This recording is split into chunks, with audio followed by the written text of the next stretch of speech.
बिस्मिल्लाहिर्रहमानिर्रहीम। अस्सलाम वालेकुम। चैप्टर नंबर 7 जो कि हम पढ़ रहे हैं परमुटेशंस, कॉम्बिनेशंस और प्रोबेबिलिटी से रिलेटेड, उसके कुछ टॉपिक्स जो परमुटेशन और फैक्टोरियल से रिलेटेड थे वो हम प्रीवियस एक्सरसाइजेज में पढ़ चुके हैं, जो कि 7.3 तक हमने पढ़ा। परमुटेशंस के बारे में ये पढ़ा था कि अरेंजमेंट्स ऑफ ऑब्जेक्ट्स, जो कि हम टोटल ऑब्जेक्ट्स में से कुछ ऑब्जेक्ट्स सेलेक्ट करते हैं और फिर हम उनको अरेंज करते हैं, तो कितनी तरह से हम अरेंज कर सकते हैं। अब अरेंज करते थे लेकिन उसमें ऑर्डर जो मर्ज़ी हो, तरतीब जो मर्ज़ी हो, पहले जो मर्ज़ी एलिमेंट आ रहा हो, बाद में जो मर्ज़ी आ रहा हो, लेकिन होती तरतीब थी। जैसा कि एक ट्रायंगल की एग्जांपल पढ़ी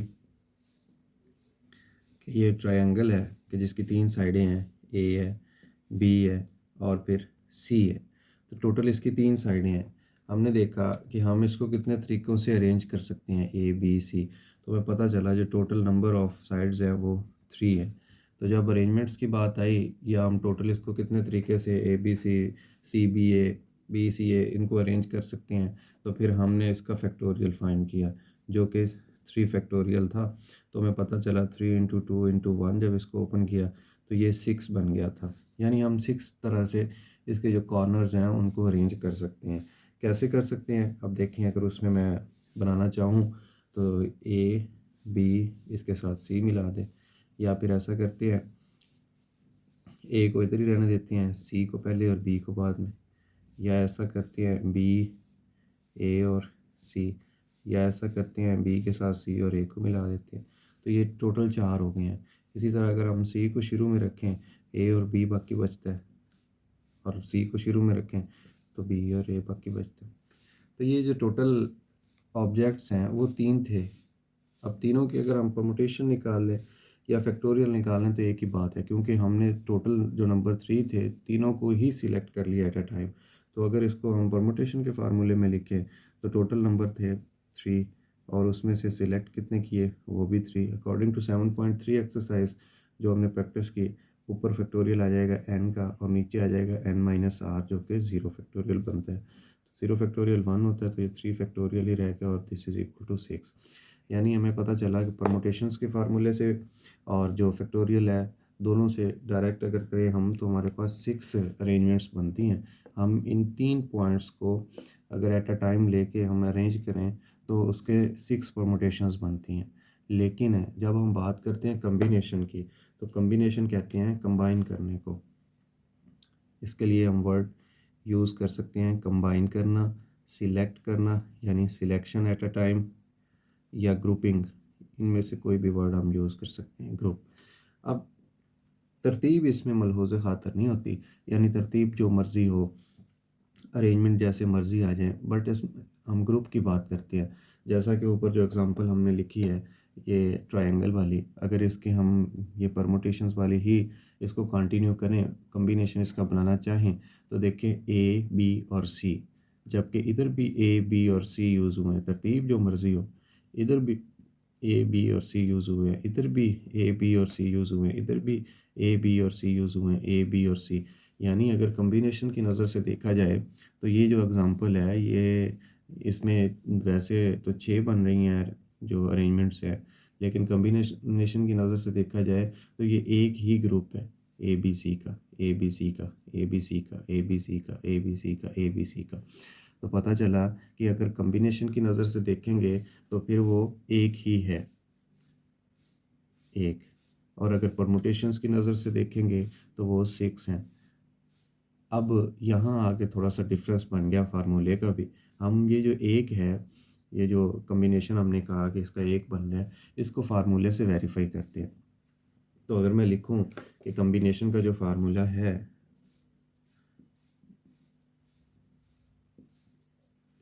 ये स्लाइटली सा डिफरेंट है। किस चीज़ से? परमुटेशन के फार्मूले से। कैसे? इसमें हम लिखते हैं एन सी आर। एन क्या है? टोटल ऑब्जेक्ट्स हैं, और आर क्या है? उनमें से जो हमने सिलेक्ट किए हैं, जिनको ग्रुपिंग करनी है जिसकी, तो ये आर फैक्टोरियल आ गया। और फिर इन दोनों का डिफरेंस आ जाएगा एन माइनस आर फैक्टोरियल। जबकि परमुटेशंस में ऐसा नहीं होता। परमुटेशन में ये नीचे जो आर फैक्टोरियल आ रहा है ये मिस होता है, ये नहीं होता। जब हम आर फैक्टोरियल पे डिवाइड करते हैं तो डेफ़िनेटली जो आंसर पहले आ रहा था उसमें काफ़ी ज़्यादा हद तक कमी हो जाएगी, जैसा कि ये निकला। कैसे? इसमें अगर हम वैल्यूज़ पुट करें तो हमारे पास ये बन रहा है 3C3, तो ऊपर बन जाएगा 3 फैक्टोरियल, और नीचे अगर हम देखें तो ये बन रहा है n आर फैक्टोरियल जो कि 3 फैक्टोरियल है, देन n माइनस आर तो 3 माइनस 3 फैक्टोरियल।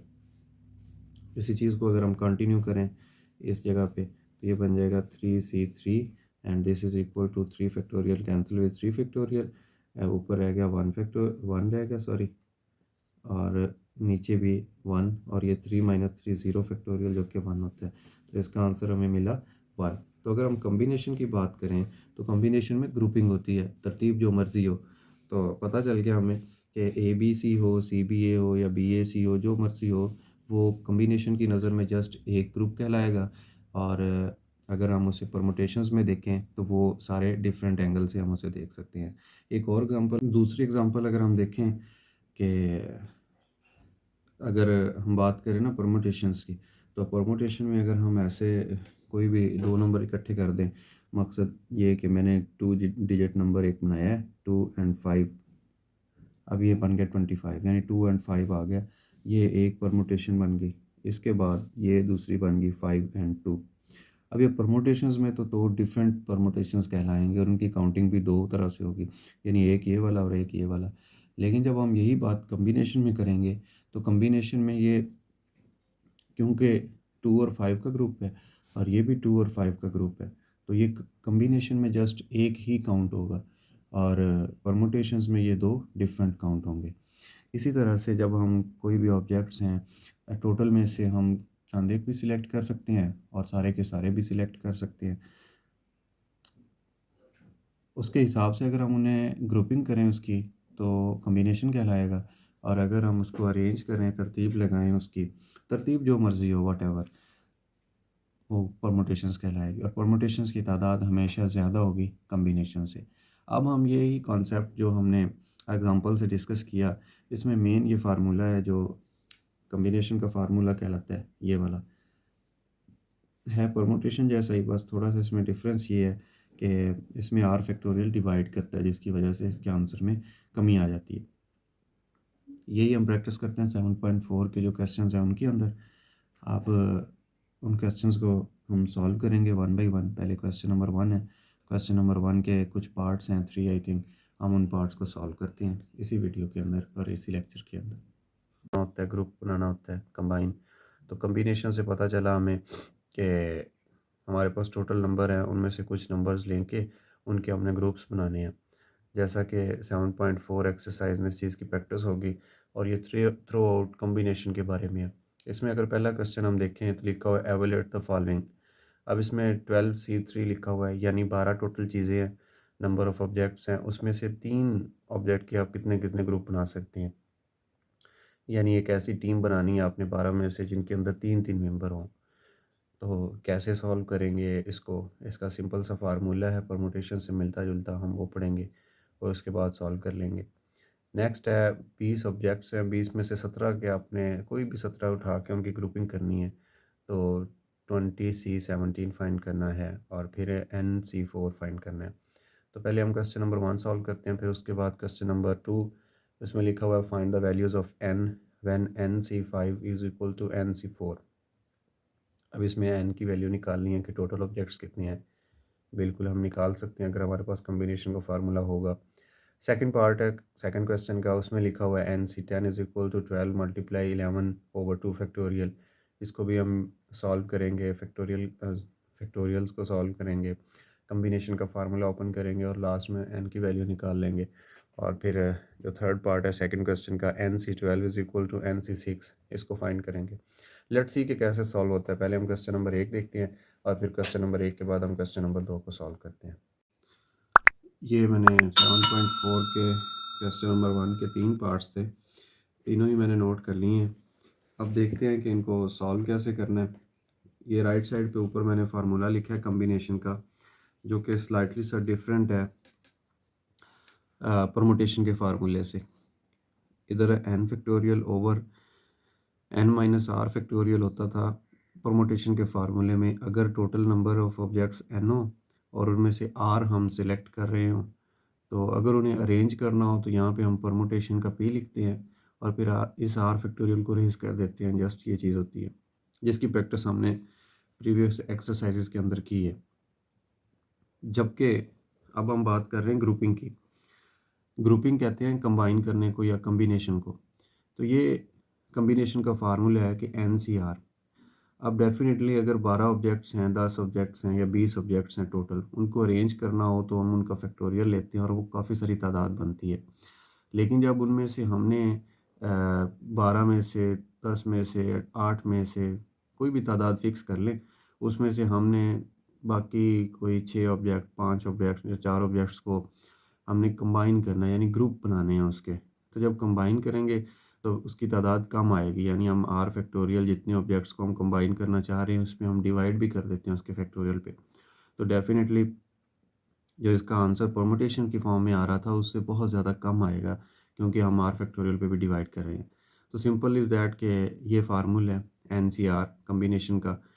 जब भी आपने कमेटी बनानी हो, ग्रुप बनाना हो या कंबाइन करना हो कुछ ऑब्जेक्ट्स को, तो उसके लिए ये फार्मूला है। टोटल नंबर का फैक्टोरियल ऊपर लेना है, नीचे लेना है आपने जितने टोटल में से आप बनाना चाहते हैं, जितने लोगों को इकट्ठा करके, जितने ऑब्जेक्ट्स को इकट्ठा करके आप ग्रुप बनाना चाहते हैं, उसका फैक्टोरियल नीचे, और फिर उसके बाद आपने नीचे ही डिवाइड करना है उन दोनों के डिफरेंस से, यानी टोटल और जो ग्रुप बना रहे हैं आप जितनी तादाद का, उन दोनों के डिफरेंस का फैक्टोरियल। तो ये टोटल फार्मूला बन गया NCR का कम्बिनेशन का। अब हम इसी फैक्टोरियल की फॉर्म में जो फार्मूला आ गया, इसको यूज़ करते हैं हम सॉल्व करने के लिए। तो हमारा पहला जो क्वेश्चन है या पहले क्वेश्चन का पहला पार्ट है वो n की जगह 12 आ जाएगा। तो सॉल्व करते हुए हम लिखेंगे 12 का फैक्टोरियल, इसी फार्मूले को यूज़ कर रहे हैं। और पीछे नीचे r की वैल्यू 3 है तो हम 3 का फैक्टोरियल ले लेंगे। देन इन दोनों के डिफरेंस का 12 माइनस 3 के डिफरेंस का फैक्टोरियल लेना। तो इसको लिखते हैं 12 फैक्टोरियल और ये आ जाएगा 3 फैक्टोरियल। 12 में से 3 माइनस होंगे, बाकी रहेगा 9 फैक्टोरियल। और इसको अगर हम सॉल्व करें, जिसकी हम प्रैक्टिस बार बार करते आए हैं प्रीवियस एक्सरसाइजेस के अंदर, कि 12 है, इसको अगर हम ओपन करेंगे 11 आ गया, 10 आ गया, फिर 9 फैक्टोरियल आ गया। और इसको डिवाइड कर दें 3 फैक्टोरियल और फिर 9 फैक्टोरियल से। 9 फैक्टोरियल से कैंसिल हो जाएगा और बाकी जो वैल्यू बचेगी इसको अगर हम मल्टीप्लाई और डिवाइड करें, तो कैलकुलेटर पे मैं चेक कर लेता हूँ।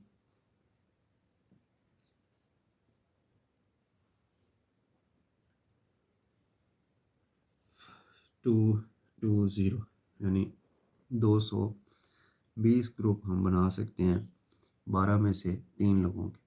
अब वो 12 टोटल तादाद है, 3 उसमें से आपने कोई भी उठा लें ऑब्जेक्ट्स, उनको अगर आप ग्रुप बनाना चाहें तो उसके 220 ग्रुप आप पॉसिबल ग्रुप बना सकते हैं।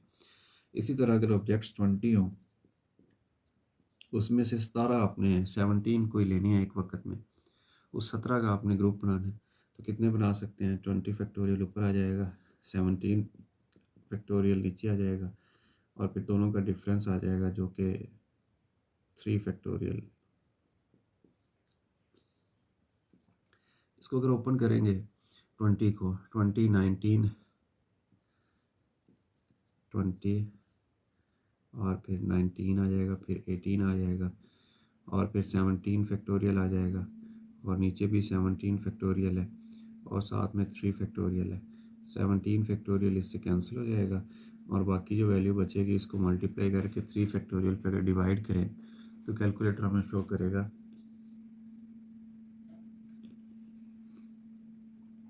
1140। तो 20 अगर टोटल ऑब्जेक्ट हों, उनमें से 17 ऑब्जेक्ट्स के अगर हमें ग्रुप बनाने पड़ जाएं, कोई भी 17 हम ले सकते हैं, यानी 3 छोड़ने हैं जस्ट, तो उसके हम 1140 ग्रुप बना सकते हैं। अब नेक्स्ट है हमारे पास पार्ट नंबर 3। पार्ट नंबर 3 में टोटल ऑब्जेक्ट्स की जगह पे n ही आ गया बजाते खुद, तो हम n फैक्टोरियल लिख लेते हैं। नीचे आ जाएगा r का फैक्टोरियल जो कि 4 है और फिर आ जाएगा इन दोनों के डिफरेंस का फैक्टोरियल n-4 फैक्टोरियल। अगर इसको मज़ीद सॉल्व करना चाहें तो हम n फैक्टोरियल का जो जनरल फार्मूला होता है फैक्टोरियल को, उसको ओपन कर दें, यानी n आ जाएगा, फिर n में से 1 कम कर दें, फिर n में से 2 कम कर दें, फिर 3 कम कर दें, और फिर अब क्योंकि हमारे पास 4 तक हमने जाना है तो मैं इसमें से 1 और कम कर देता हूँ इसका फैक्टोरियल। क्यों, हमें कैसे पता चलता है कि हमने कहाँ तक इसे माइनस करते जाना है? जो डिनोमिनेटर में वैल्यू होती है फैक्टोरियल वाली, वो हमें बताती है कि हमने ऊपर वाले को कितना एक्सपेंड करना है। हमने एन फैक्टोरियल को एक्सपेंड किया n-4 तक, कम करते गए तो n-4 फैक्टोरियल आ गया। नीचे पहले से मौजूद था 4 फैक्टोरियल और n-4 फैक्टोरियल, ये दोनों एक दूसरे से कैंसिल हो गए हैं, और बाकी जो हमारे पास रह गई वैल्यू वो है n into n-1 into n-2 into n-3 over 4 factorial. तो ये हमारा आंसर था, और इसी के साथ ही 7.4 का क्वेश्चन नंबर 1 कंप्लीट हो गया, जो कि कम्बिनेशन और कंबाइन के फार्मूले को हमने यूज़ किया था। नेक्स्ट इंशाल्लाह हम डिस्कस करेंगे कि जो कम्बिनेशन का ये फार्मूला है, इसको यूज़ करते हुए अगर इसमें से कुछ ये वैल्यू अननोन आ जाए, टोटल नंबर अननोन आ जाएँ, या जो सिलेक्टिव नंबर हैं वो अननोन आ जाए, तो उनकी वैल्यू कैसे फाइंड आउट करनी है। हम कंपेयर करेंगे लेफ़्ट और राइट साइड को, और एन की वैल्यू निकाल लेंगे। अल्लाह हाफिज़।